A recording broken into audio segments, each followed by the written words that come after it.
સુરત એટલે ડાયમંડ અને textile city, પણ આજે અહીંનો વેપારી લાચાર બન્યો છે। સુરતના વરાછા સ્ટેશન રોડ પર આવેલા પોદાર આર્કેડમાં જ્યાં જુઓ ત્યાં બસ પાણી જ પાણી નજરે પડી રહ્યું છે।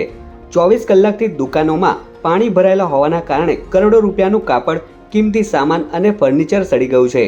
પ્રાથમિક અંદાજ મુજબ અહીં 200 કરોડ રૂપિયા કરતાં પણ વધારેનું નુકસાન થવાની આશંકા સેવાઈ રહી છે। વેપારીઓનો આરોપ છે કે સામાન્ય વરસાદમાં પણ આ માર્કેટ ટાપુમાં ફેરવાઈ જાય છે।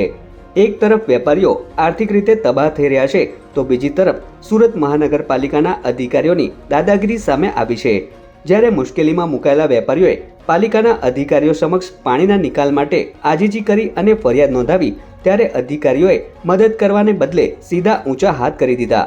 અધિકારીઓએ લૂલો બચાવ કરતા વેપારીઓને મોઢા મોઢ કહી દીધું કે આમાં અમારી કોઈ જવાબદારી આવતી નથી। તંત્રના આવા શરમજનક અને બેજવાબદાર વલણના કારણે વેપારીઓમાં ભારે રોષ ફાટી નીકળ્યો છે। વરસાદને લઈને જે આ બધું ભરાઈ ગયું છે, હજી મ્યુનિસિપાલિટીવાળા કે કોઈ અમારા કોર્પોરેટરો કે ધારાસભ્યને કોઈ અમારા હમાસારે પૂછ્યા નથી।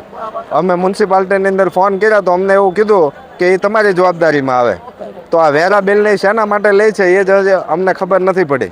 કેટલું વેપારીને નુકસાન થયું છે? વેપારીને 2 કરોડ આજુબાજુની અંદર નુકસાન થયું છે।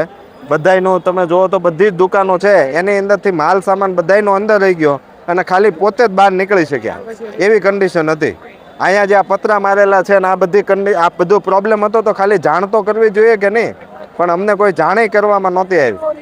આ કોના પાપે આખું પાણી ભરાયું છે? આ તંત્રના પાપે, અને જે આ ખાવાવાળા જ છે આપણા સુરતની અંદર, અને સુરત સ્માર્ટ સિટી, આમાં સ્માર્ટ સિટી જેવું તો કંઈ લાગતું નથી।